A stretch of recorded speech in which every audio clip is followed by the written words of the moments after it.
Hello, and thanks for joining us for more Leaving Hillsong.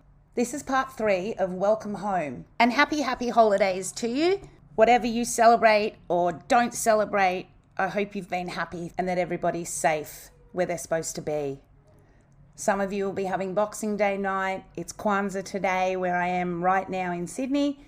And some of you are still doing Christmas. So I thought for those of you who haven't had a family fight yet, they used to say in the old days, you can't talk about sex, politics, or religion in polite company. And today, I'm pleased to tell you that for your gift, we're going to bring you all 3 tonight. So these should liven up some of these dinner conversations. And I mean, did you really need to speak to those people next year anyway? Noemi will share with you what happened when she took her East Coast campus pastors to task and asked them some pretty straight questions. And I don't want to give you any spoilers, but you're going to be extremely underwhelmed. And then because, well, why not? We have a discussion of the reverberations of Carl Lentz's dismissal and how that affected people on the East Coast and around the world and what some of the factors might have been behind that. Happy holidays for now, and here's part 3. Welcome home. One of the things that we have spoken about, because I've been so amazed, is, I mean, we're recording this in November of 2021, and you're telling me about stuff that happened less than 2 years ago. Mm-hmm. You know, the third question on this show, what's life been like since you left? I talk to people all the time that they can't even talk about this stuff for 7 years, 10, 15, 20, often more, if at all. Yeah.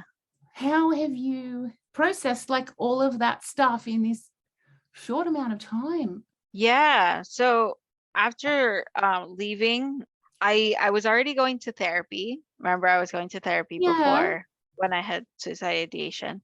I continued going afterwards because I didn't want the big negative crisis that I had to happen again. I wanted to take care of myself. Like, I was my priority. So after leaving Hillsong, or during that transition of me thinking about leaving or thinking about like everything that was happening, my therapist was hearing about it and they were supporting me through it. And I was getting guidance from a mental health professional on how to take care of myself. They never told me to leave. They never told me what to do. It was more of, I'm here for you to listen and help you gain some like healthy coping skills. So when I told them I left and why I left, and they were like, okay, now how do you live life outside of church? Because finding a good therapist can be hard as well. So so I found a good one and I stuck with it. He knew that church had always been a present thing in my life. So it was, how can I find something to substitute it for now? So I would go for walks. My roommate and I would do brunch on Sundays. Like, church didn't have to happen. Church didn't have to be something that we did. We would go shopping. Sunday mornings, we would wake up, go get Starbucks, and then we would go grocery shopping, come back and make a meal and watch movies and just relax. So that was my Sunday and I loved it. And then the pandemic hit and I couldn't go to church anymore. No one was going to church. Everything was shutting down. I was working from home. In April, I decided to go home to Arizona to be with my family. You ended up finishing grad school? Yes. So I finished grad school in May of 2019. Yay. And I didn't end up doing my PhD. I wanted to take care of my mental health. So I decided to like defer and then reject the acceptance that I had gotten to PhD program. So I got a job out of grad school in Boston, and I stayed here and I started working from home. I started like connecting with people who had left Hillsong. I connected with a friend in New York. I had met her in Boston and she had left because her health had declined. And I reached out to her and I said, hey, I left Hillsong and like, I don't know if there's more people out there, but I know you'll get it. I know you'll understand. And she texted me back and she's like, oh my God, I'm so happy for you. Like, how are you doing? How are things going? So I told her like the situation, everything that happened. She was horrified and she's like, let's stay connected. I can introduce you to other people who have left that I know of, and we can just like check in on each other. And then we heard about this place, or a new Instagram group that was starting, called Do Better Church. And she sent me the information and she said, hey, so I heard about this group that's starting. I shared my story with them about my experience at Hillsong. If you want to share yours, here's the opportunity. All they're doing is exposing like religious abuse that people experienced, and calling churches in to change. And they've created like bullet points on areas where they could change and everything. So I was like, oh, great. So I shared my experience there, and I started to realize that like my story, I never thought it was as bad as I thought, until people started telling me, oh my God, that's horrible. Because I thought it was like the norm, like it was Well, it's okay. your normal. Hey, when it's your normal, it's kind of, Yeah. yeah. And so I started hearing from other people in the group who had gone to Hillsong, who were also queer, who had experienced similar things where they were being told they were supposed to identify as a child of God. And that caused their mental health to go in a downward spiral. So I was really like getting frustrated and angry. And I started learning more about church clarity and the dangers of churches like Hillsong being ambiguous in their LGBTQ policies. This vagueness, this deliberate vague language, Yeah. not just about LGBT, obviously, but, you know, on a range of issues or responses. Yeah. This deliberate vague, because our Prime Minister does it as well. He Mhm. won't give direct answers when he doesn't suit him. Very strategic. Yeah. Yeah. So I started learning about that, the fact that they were being purposefully ambiguous in order to not give a full response to controversial questions. Ooh. And so I started questioning it on social media and like posting on my Instagram about it. And in July of 2020, there was a post on Do Better Church about an experience someone had in California. Someone came out to their leader, and the leader was told to expose who these people were so that they could mentor them. And I was like, that's what I was being told. Some of the people who were mentored were being told to identify as a child of God. And I was like, wait, what is going on here? Like, this seems like a pattern. So that I started studying more about the types of conversion therapy, and it actually qualified as one of them, being that they're trying to tell you that your identity isn't correct and that you should change it, and deliberately mentoring you to change it, which is partially what was done to me. I fought back against it, but there was people who didn't. And there's people who are in New York at Hillsong Church who identify as children of God and not as like queer. I realized that what I had experienced was a form of conversion, an attempt of form of conversion therapy. And I got angry. And so I started speaking up more. And so I ended up posting one day, and I tagged Carl Lentz and Josh Kimes. And I said, when it comes to clarity and church clarity, Carl likes to say that we talk about what we're for, not what we're against. Which, if you're not going to talk about homosexuality or LGBTQ people, then that means you're against it. So I had a conversation with Josh Kimes after I left in like February, and I had told him, I'm like, hey, I was someone who helped you out and like helped plant your church for 2 years. And I was a leader, and I was leading Spanish Connect groups. I helped start the Spanish translation team. I brought in more Latino people. I helped the events team. I was a service lead. And I leave and I don't get any contact from you. Like, Nothing. what the Who contacted you? Who? No, he when you, messaged I mean, me. after you left, I guess what you No did. one contacted me. People didn't even know I had left. Some did, the people I would hang out with, but like higher up leaders never messaged me at all. I left quietly because I also didn't want to be like this a person making disruption. But when I started getting more like frustrated and started realizing the situation, I was like, I have to say something. This isn't okay. So he responds to that message by saying, I am not going to answer this message. I'm not going to respond to your questions. But what I will tell you is that we loved you, and we ask people to give the church the same grace they want to receive back.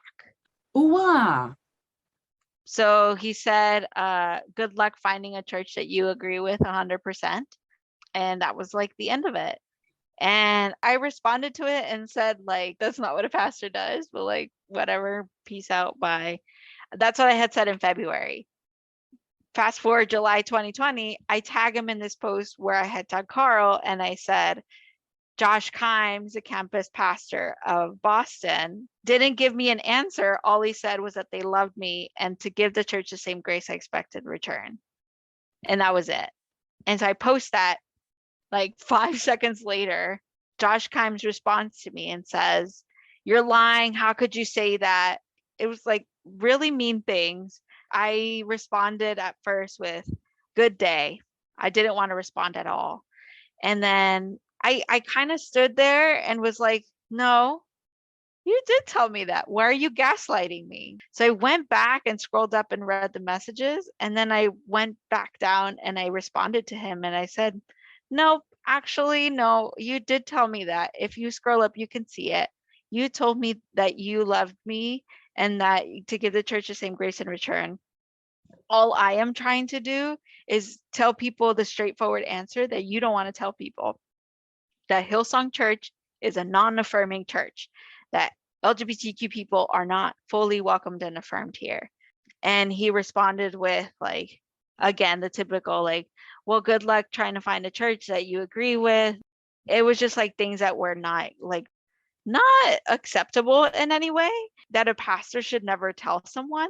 And he started telling me like using my social media to talk about like things like this and exposing a church because I disagreed with one thing was wrong. And I told him, nope, like it's not because I'm angry.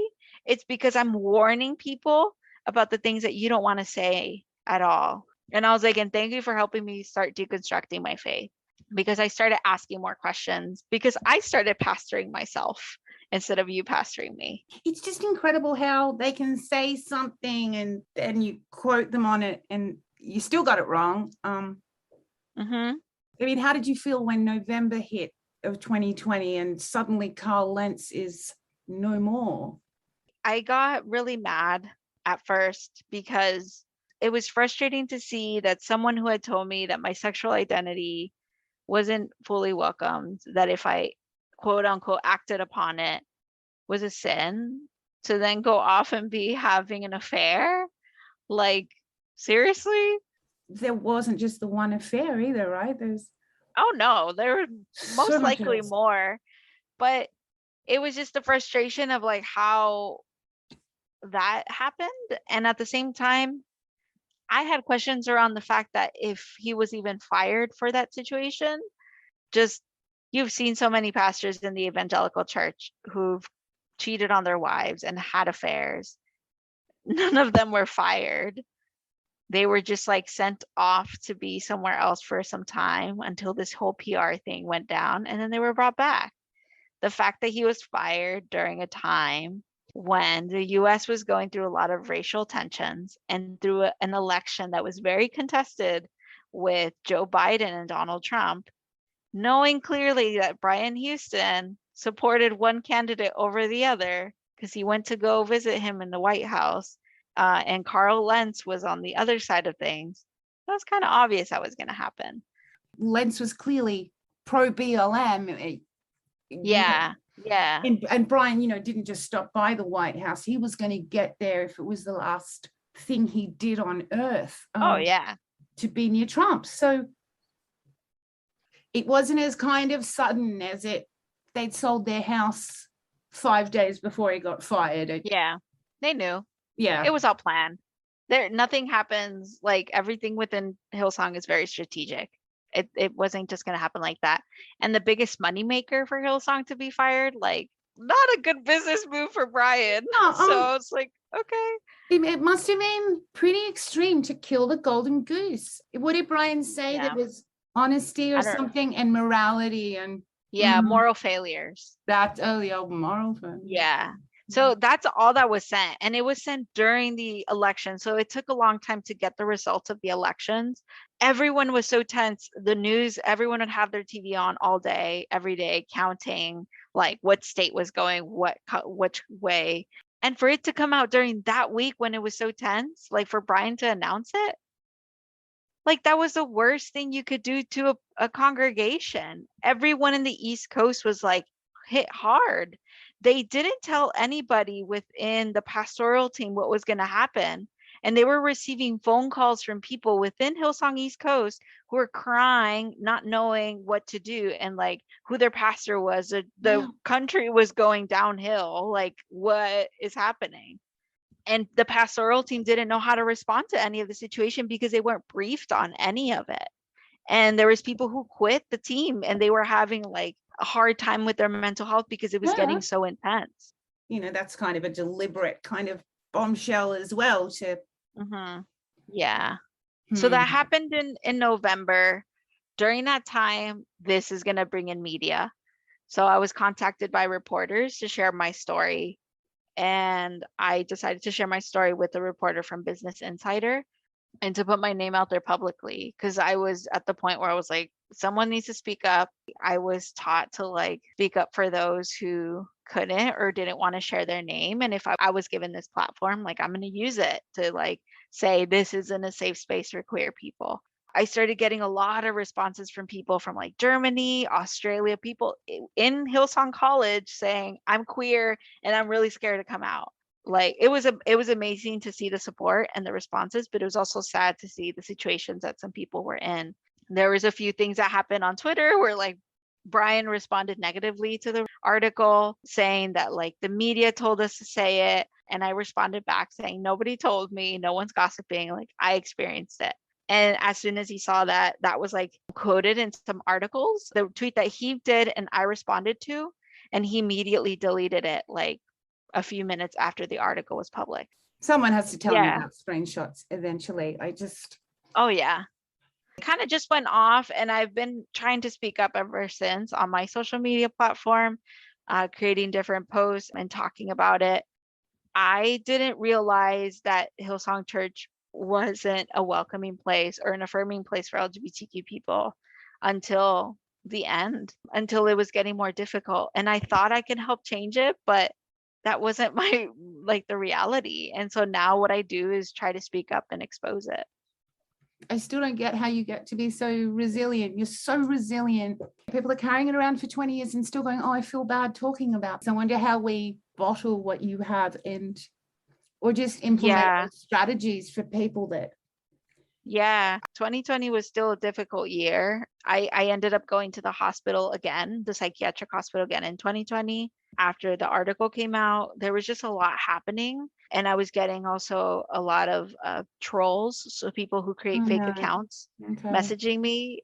And I knew they were from Hillsong because you could tell, because they were saying on the inside, people are saying this about you. And I was getting a lot of those, and it was starting to get scary, and my mental health was going down again. And so I admitted myself before it got worse, just to get a break from everything. Self-care, right? So that's, you know. While you were talking about it before, and I was thinking, they know this stuff, and I wonder if they're happy to let people die off by the wayside, if that's what it takes to keep going, because they've known for a long time how this impacts people. I hope that's not the reality. It could have been if I stayed. I could have been one of those people, and I realized that, and I didn't want to be one of those. So I'm so glad you're not. What kind of advice do you give to people who aren't as outspoken? I mean, you're introverted, but you're standing up and speaking. As an advocate myself, because that's what I do somewhat for a living as well, and as a volunteer for the state of Massachusetts here in the US. We tend to be, as humans, we tend to be really good at advocating for other people, but we're really, really bad at advocating for ourselves. So the moment you realize that you are also as important as the people you're advocating for, and your life is also as valuable as the people you're advocating for, that's the moment when it will start to shift. And that's how I realized it. Because I was advocating for all these people who needed healthcare, who needed support, who didn't have like documentation. And so now me being in a church where I was being shot down and I was being told to put myself in this box, and my mental health was at its worst, I started realizing that my humanity valued as well. And I remembered the characteristics of that Jesus I had learned at InterVarsity, the Jesus who was an advocate, the Jesus who invited everyone to the table, regardless of who they were, regardless of their identity, regardless of all of it. And so that was when I realized that and I remembered that Jesus. I wanted to exemplify that as a Christ follower and how I can then do that for myself and call out a place that's not doing any of those characteristics, that's being anti that Christ that I had learned of. So where's your faith at the moment? Yeah, great question. It's very different from where it was before. I would call myself a progressive Christian. I believe more in Jesus as an advocate, Jesus as someone who invites everyone to the table, as one who was a reformer of Judaism. Jesus wasn't Christian, he was a Jew. And as someone who wants to follow this rabbi and wants to exemplify those acts of good deeds, that's what I do. The spirituality side of it, I'm not sure how I feel about that anymore. There's a lot of that theology that I don't agree with. We can get into end times conversation that's fundamentalist, baptism, speaking in tongues. That's like a whole nother conversation we can have. And personally, I want to be an advocate the way Jesus was, like liberation theology, heaven on earth. And how can I advocate for people who are have a living hell here and bring heaven here? So that's kind of my faith now. Thank you so much. This is the advocacy. This is all of it. I'm so grateful for your time. Thank you for listening. Thank you again times a billion to Noemi for being so open. And before I edited this, this interview went for a couple of hours, and before I edited, I said to Noemi, are you okay with this and that? And she said, I'm fine with everything I've shared. So she's just opened up so much, and I'm so grateful for that, because I know that it's going to have a huge impact on a lot of people. And I'm glad you guys have got to know her. We're hoping to do some stuff together in the future, so keep a listen out for that. I know you're going to love it. So after a little bit of controversy, thanks so much everybody for joining in the chat. If you want to come and share your story, please do. Please get in touch, Twitter, Instagram, Facebook, and let your story have a huge impact like this too. Please keep supporting us, liking us, following, sharing with people you think might find it useful. And until we talk next time, my name's Tanya. Have a great week and keep leaving Hillsong.